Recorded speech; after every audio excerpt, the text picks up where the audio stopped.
Welcome back, guys. Andre with Eagle Express. If you haven't subscribed yet, please do so. Otherwise, I'll get right to it. I wanted to answer one big question.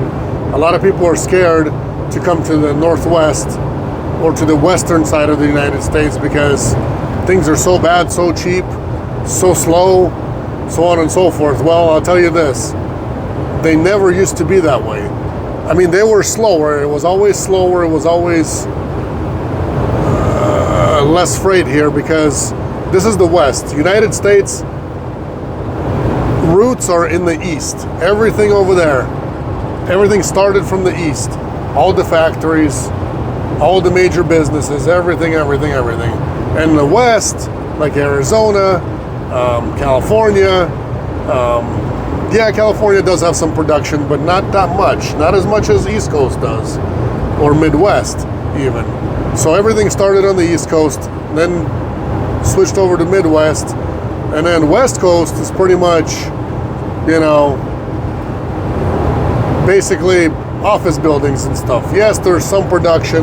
Yes, we have Boeing over here in Seattle, but the main question is, why are things so slow and cheap?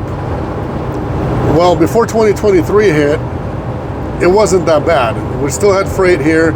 When everybody was doing great, all these LTL companies, the huge monsters like Peninsula Trucks, Old Dominion, XPO, and many other ones, they were not interested in doing final mile deliveries as much.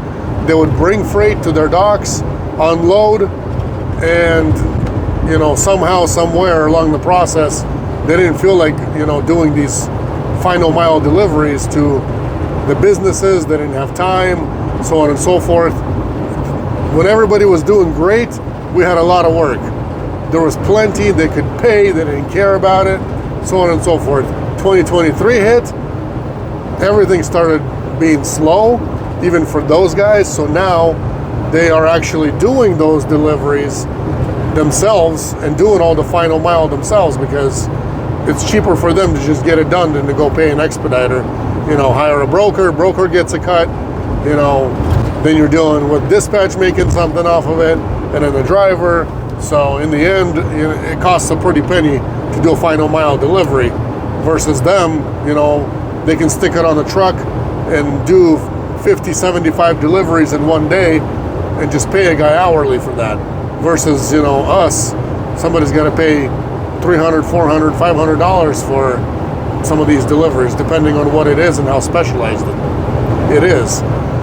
The other thing is why it's so slow out west is there's more freight coming in than coming out. So there's more freight coming in because we do have Boeing here, we do have some aerospace going on, so some production going on over here. And when it's being built right here, and those planes or whatever they're building, they build them right there, and then they take off. So there's not much going back and forth. It's only stuff coming in. So imagine this, as Boeing is got their factories over here in Seattle, say Boeing is one of the biggest things. Little part, something's missing, something's defective, something. So that freight is coming in from anywhere, from California, coming in from the East Coast, whatever. Expediter hurry up and rushes over there, gets it delivered, and then sits and waits. Same thing with more expediters. So there's more freight coming in than coming out, equals a big traffic jam of expediters here. So there's a lot less freight to cover everybody, which means that if you do need to move and you need to get out of here, and you want to go east, and you don't want to, come down to California and then from there slowly make your way and all that, the rates have really taken a big hit because people get desperate. They sit for 2 days, 3 days, 4 days, a week sometimes. It depends on the rate of the driver. If he wants his 80 cents a mile from the West Coast right now, good luck with that, is all I gotta say. There's some specialty loads that, yes, maybe we can get that. Depends with what kind of broker. If they have their own customer, then yes. If a broker's getting a load from another broker, who's getting a load from another broker, and getting a load from another broker, third party or whatever, then in the end, that rate gets washed away and it becomes nothing. So, also depends on how bad somebody needs to get home. Say somebody leaves home from the East Coast, takes them a week to get to the West Coast. He does maybe a California run from Washington back up, does pretty decent. Then all of a sudden he says, well, now it's time for me to return home. Only look for freight towards home for me. Guess what? After that, prices start dropping because people get desperate. They don't want to sit. They don't want to keep going to California and back. They don't want to do Arizona and back or Colorado and back, so on and so forth. So the rates drop even more than they're already cheap. But in the end, they drop even more. So I hope that explains that question as far as why and so on and so forth. In the past 3 years, almost 4 years, things have been great.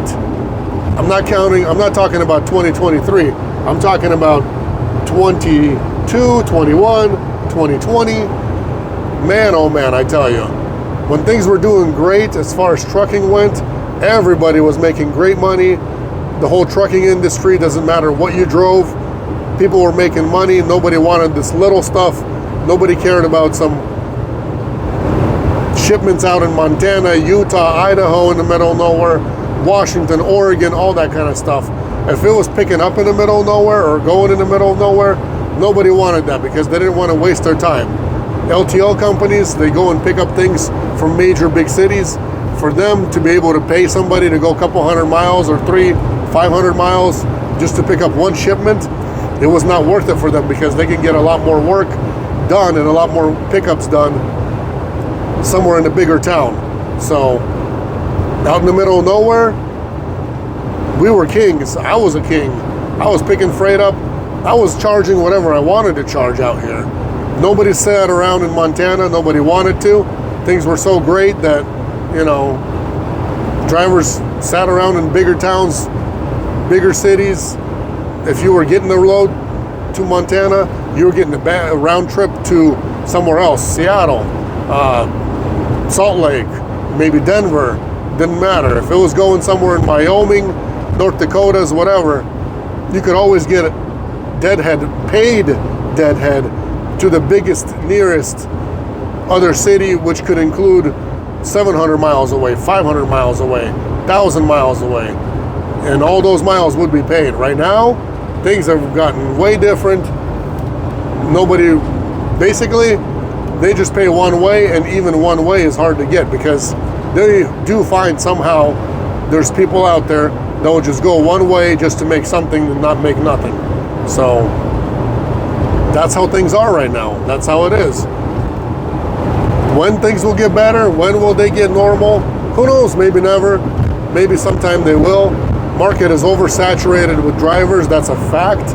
There's so many new drivers, so many new companies starting up, so many newcomers coming into the business. So many new people think they can drive an SUV with a little trailer, beat up old rusty van with holes in it, so on and so forth. Now, those people won't last long, I know that, because shippers will turn vehicles away like that. And same with brokers. If they give it to you, they don't know what you drive. When they find out what that is, you ain't gonna be driving that freight for them no longer, and they're gonna forget about you very quickly. Hopefully that answers your guys' question. Things will get better eventually when more people will leave the business, will think it's not worth it for them. People that do not love the job, they're gonna quit, go on, move on, and so on and so forth. So that will leave the market in a better state. The rates themselves, yes, fuel is kind of up and down. On the West Coast, fuel is high. In the Midwest and down southern states, it's cheaper. So freight is cheap over there as well. Currently, we got people sitting in Atlanta that were having a hard time moving for 70, 75 cents a mile paid to the driver. So just so you guys know what's going on. Out here, well, there's a lot less freight. I used to be able to get freight basically in 22 and 21. If I wanted to pick something up out of Montana, it was never a problem. They would always pay, 500 miles, 700 miles deadhead, whatever, everything. All those miles to Seattle or to Portland, wherever it was going, or to Salt Lake, and then back home for me. So I would always get this round trip from home to pick up to delivery and back home paid. Right now, no more such thing. And then maybe it's a good thing, I get to spend more time at home with the family. But if you're trying to make money and doing this on the West Coast, it's a lot harder for West Coast drivers as well. There's a lot of, it's better for you if you're sitting at home versus if you're, somewhere from far away and you're waiting for a load at the truck stop. I get you there, man. I understand. Every day is frustration, every day is this and that, but right now in this business, the main thing is patience. If you have patience, things will happen, things will get moving eventually, things will get going.